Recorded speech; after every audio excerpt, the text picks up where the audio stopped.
እዮብ እዮብ አፋር ልጅ አለው ናውጣ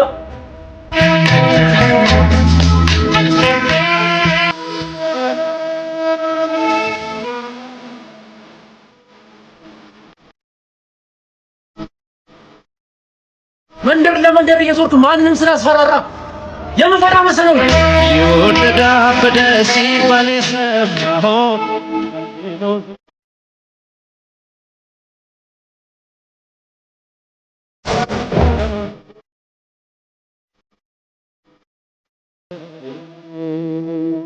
የዚያን ቀን በሰላም ወደ ቤት የተመለስኩት ፈጣሪ ጠባቂ መልአኩ ልኮ ጋርዶኝ መሆን አለበት እንጂማ ያንን ተራራ የሚያህል ዱርዬ እንዳይሽጥ እንዳይለወጥ አድርጌ አበሻቅጨው እንኳን በሰላም መመለስ በህይወት መመለሴም ተአምር ነበር። ግን ሆነ። ልክ የማደንዘዣ መርፌ እንደወጉት ሰው እኮ ነው ፍዝዝ ብሎ ሲመለከተኝ የነበረው። እንኳን እኔ በዚያ ጋንጋን በሚሸት ትንፋሹ እፍ ቢለኝ ሱሉልታ የሚገኝ ላንጌሳ ቀርቶ መሳሪያ ለታጠቀ ፖሊስ የማይመለስ ጉድ ነው።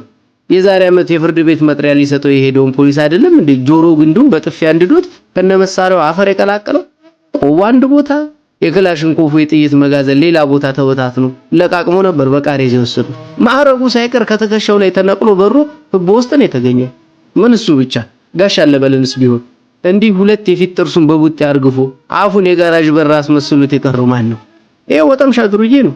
የጋሽ አለበልን ጥርስ ለማውለቅ ማውለቅ ነው አረገፈው እንጂ ምን እንዳነሳሰው ሲጠየቅ በቀን 10 ጊዜ ሰላም እያለ አማሮኝ ነው አላሉ። እስቲ ለእግዚአብሔር ሰላምታ ቡጤ መመለስ ምን የሚሉት እብደት ነው? ጋሽ አለበል ምስኪን የሶስት ልጆች አባት ነው። ጎረቤቱ ሁሉ ሰላምታ ይብቃ ይከተት በጋሽ አለበል የሚልለት ሰላምተኛ። ታዲያ አንድ ቀን ለምሳ ወደ ቤቱ እየገባ ይሄን ወመኔ መሃል መንገድ ላይ ቆሞ ያገኘዋል። ባርኔጣውን ከራሱ ላይ አንስቶ በክብር ጎንበስ በማለት ሰላም ዋልክ ብሎት አለፈ።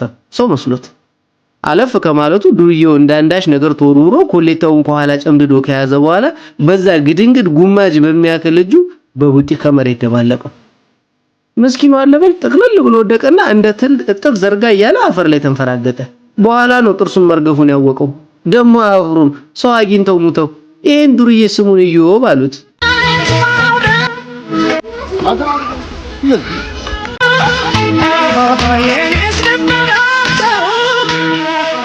ሌላ ጊዜ ደግሞ ኢዮብ ጌታን ተቀብያለሁ ካሁን በኋላ ወንጌል ሰባኪ ነኝ አለና መጽሐፍ ቅዱስ ይዞ እዚያችሁ ሁሉ ጊዜ የሚቀመጥበት ድንጋይ ላይ ተቀምጦ አላፊ አግዳሚውን እያስቆመ ስብከት አይሉት ማስፈራራውን ጀመረ። ሰው ነፍሱ ሲቀየር እንዴት ወንበሩ አይቀየርም? ተተውታ ሄዱ ነገር ኢዮብ ሆነባቸው። በሰማዩ እሳት በፊት የኢዮብ ቡጢ ትዝ እያላቸው ደግሞም ጋሽ አለበልን ያየ ኢዮብን ከኋላው አድርጎ እንዴት በሰላም ይራመዳል ብለው ቁሞ ይሰሙት ጀመረ።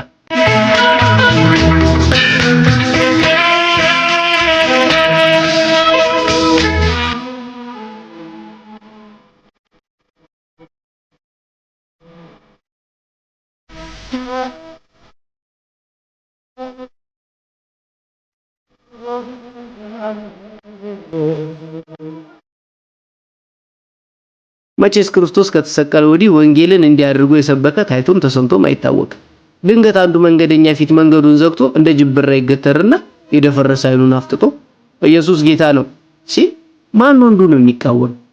ጋሽ ሐምዛ እንኳን ሳይቀሩ ለጁማ ሰላት ወደ መስጂድ እየተጣደፉ ሲሄዱ መንገድ ላይ አስቆማቸውና ጋሽ ሐምዛ ለበይክ ኢየሱስ ጌታ ነው ቢላቸው እንግዲህ ካንተ ጋር ስነዛነን ሶላት ከሚያመልጠኝ ይሁና ኢዮብ ብለው ወደ መስጂዳቸው። ወዲያው አንድ ወር እንኳን ሳይቆይ ይሄ ወጠምሻ ፓስተር ደብድቦ ታሰረ። ለምን ፓስተሩ እንደበደብክ ቢባል ክፉ መንፈስ አለብህ ብሎኝ ነው አለ። ከስር ሲፈታ መጽሐፍ ቅዱስን ጣጥሎ ወደ መጠጥ ቤቱ ተመለሰ።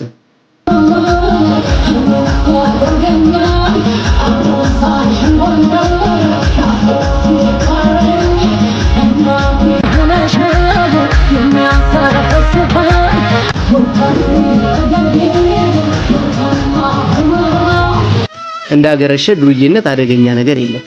ባሰበት ይኸው ሲጠግብና ሲሰክር አላፊ አግዳሚውን እየደበደበ እጁ ላይ ሳንቲም ሲያጣ እየነጠቀ ቦዝኖና ተመችቶት ይኖራል። ይሄን ጉድ ነው እንግዲህ እንዳይሞት እንዳይሽር አድርጌ በስድብ አጥረግሬው በሰላም ወደ ቤት የተመለስኩት።